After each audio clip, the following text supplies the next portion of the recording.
C'était le grand jour chez Simo. Il partait au village de Bekono sa deuxième compagne pour la doter. Cela faisait maintenant 6 ans qu'il vivait avec elle. Elle avait attendu en vain qu'il demande à rencontrer ses parents. Simo n'avait même pas rencontré les parents de sa première épouse. Il avait un gros manque de respect envers ses compagnes qu'il terrorisait au besoin avec son arme de service. Il n'avait accepté aller voir les parents de Bekono que sur l'insistance de son fidèle ami Tagne. Bekono avait déjà accouché 3 fois et les enfants étaient tous décédés, chacun à l'âge de 2 ans. Tagne avait alors souligné que ceci pouvait être lié au mécontentement des parents de Bekono. Avec insistance, il avait réussi à faire fléchir Simo qui était maintenant en route pour le village de sa compagne.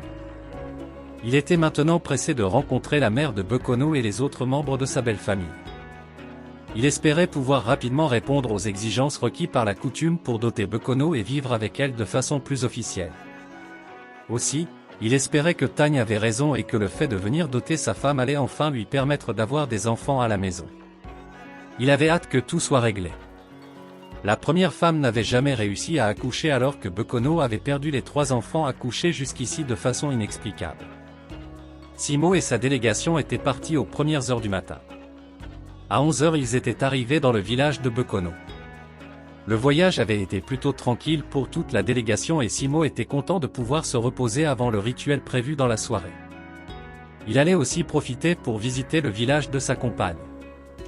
Après tout, il n'était pas certain qu'il allait pouvoir y retourner un jour. Autant mieux profiter de sa présence pour découvrir cet autre coin de son pays. Seulement il y avait un comité d'accueil chez ses beaux-parents et il fallait y passer avant d'aller jouer aux touristes. Bekono s'était précipité vers sa mère dès leur arrivée au village. Elle ne s'était pas vue depuis presque 10 ans. Depuis que Bekono était allé vivre en ville, elle n'était plus retournée au village. Elle avait annoncé par personne interposée qu'elle avait trouvé un mari. Les parents avaient attendu en vain que ce mari vienne la doter ou demander au moins sa main. La tradition interdisait à sa mère de lui rendre visite tant et aussi longtemps que l'homme qui l'avait récupéré ne venait pas au moins se présenter. Bekono, après les joies des retrouvailles avec sa famille, était revenu appeler Simo et sa délégation pour aller les présenter à sa famille. Simo sortit de la voiture et suivit Bekono accompagné de Tagne et des autres personnes qui avaient fait le déplacement. Dès que Bekono présenta Simo à sa maman, celle-ci se mit à pleurer. Elle parlait et criait en même temps. Ceux qui comprenaient son dialecte pouvaient l'entendre remercier les ancêtres et Dieu. Bekono était très émue et toute souriante. Elle voyait que sa maman était très heureuse de rencontrer son compagnon. Elle sursauta lorsqu'elle entendit sa mère s'écrier « Ah Simo, donc il en est ainsi? Tu es venu demander la main de ta propre fille ?» Bekono ne comprenait rien. Elle vit Simo tomber sur ses genoux. Le dur Simo qui semblait indomptable et qui menaçait tout le monde semblait être abattu et vaincu. Elle remarqua que sa maman pleurait de douleur. Celle-ci fit asseoir Bekono et lui raconta son histoire. Ma fille, il y a 26 ans je vivais en ville où je vendais les beignets le matin et le soir. Il y avait ce jeune soldat qui venait d'être recruté. Il n'avait pas encore de salaire et venait régulièrement manger les beignets chez moi. J'étais rapidement tombée sous le charme de ce jeune soldat. Il était certes légèrement plus jeune que moi mais l'amour était plus fort. Je n'avais donc pas hésité à m'installer avec lui. Seulement lorsque j'avais eu un retard et avais soupçonné être enceinte, j'avais demandé à mon compagnon d'aller au village se présenter. Celui-ci avait piqué une grosse colère et m'avait sauvagement battue. Il m'avait battue à mort et avait souligné qu'il ne voulait pas avoir d'enfant. Il n'avait pas besoin d'enfant dans sa vie. Il m'avait mise dehors au milieu de la nuit et avait sorti son arme pour me menacer et déclarer qu'il ne voulait plus jamais me voir. Il avait été clair, s'il me croisait encore sur son chemin ou mon prétendu bébé, il allait nous abattre comme des rats. Il ne m'avait même pas laissé prendre des vêtements. C'est une voisine qui m'avait aidé en me laissant dormir dans sa cuisine et en me remettant le matin de quoi payer le transport jusqu'au village. J'étais arrivée au village épuisée et traumatisée. C'est grâce à ton grand-père que je réussis à survivre. Après ta naissance, j'avais plusieurs fois voulu aller en ville l'informer que tu étais très belle et que tu grandissais bien. Mais je n'ai jamais pu puisqu'il avait menacé de nous tuer s'il nous voyait un jour. Ton grand-père s'était battu pour que tu ne manques de rien. Il répétait tout le temps que celui qui t'avait abandonné le paiera un jour. Je me souviens que même sur son lit de mort il avait une seule prière, que celui qui t'a abandonné ne puisse pas avoir un autre enfant tant qu'il n'aura pas pris ses responsabilités. Elle se leva et se mit à crier sur Simo en disant « Qu'est-ce que je t'avais fait? Tu as bousillé ma vie. Et maintenant tu as bousillé la vie de ma fille.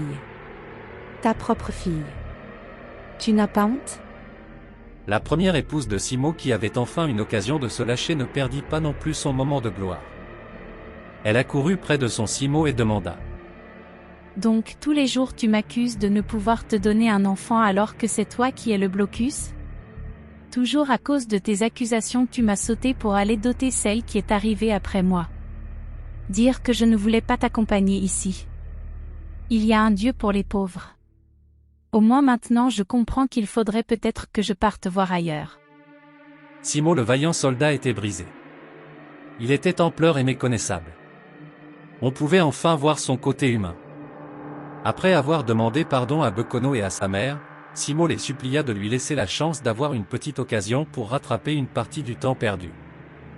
Bekono se demandait quand même s'il était possible pour elle de considérer Simo comme son père et même de l'appeler papa alors qu'elle avait dormi avec lui pendant 6 ans. Est-ce que même après 50 ans il serait possible pour elle d'oublier ce qui s'était passé? Simo supplia également toute la délégation de ne pas ébruiter cette histoire. Il souhaitait garder cela inconnu du public puisque la situation était très sale. Simo, Bekono et la maman de Bekono, son ex-compagne ou ex-belle-mère, durent subir un traitement traditionnel visant à laver la mauvaise énergie et toute la poisse qu'il avait générée en se livrant à cette vie contre nature. Simo avait par la suite supplié la famille pour qu'on acceptât qu'il retourne avec Bekono en ville, mais cette fois-ci comme sa fille, afin de lui permettre de se former. Malgré le lavement subi au village et la garantie donnée par les anciens, une fois en ville, la première femme de Simo avait décidé de partir. Elle n'avait pas apprécié que Simo ait choisi de doter la deuxième femme sans la doter elle. Et maintenant que cette deuxième femme s'était avérée être la propre fille de Simo, elle ne voyait pas comment elle pouvait supporter de vivre à nouveau dans la même maison avec elle. C'est également la première femme de Simo qui avait pris un vilain plaisir à raconter toute sa mésaventure et son inceste dans tout le quartier avant de partir. Si cette histoire questionne la violence et l'irresponsabilité de certains hommes, elle questionne quand même aussi les jeunes qui s'engagent sans impliquer leurs parents, en invoquant le mot amour. Est-ce qu'on devrait s'engager avec une fille jusqu'à faire des enfants sans savoir d'où elle vient?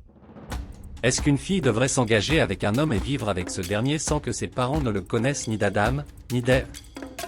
Est-ce que l'énergie divine tolère les hommes qui exploitent les enfants des gens et les jettent après comme une vieille chaussette? Laisse-nous ton commentaire. Abonne-toi, like et partage.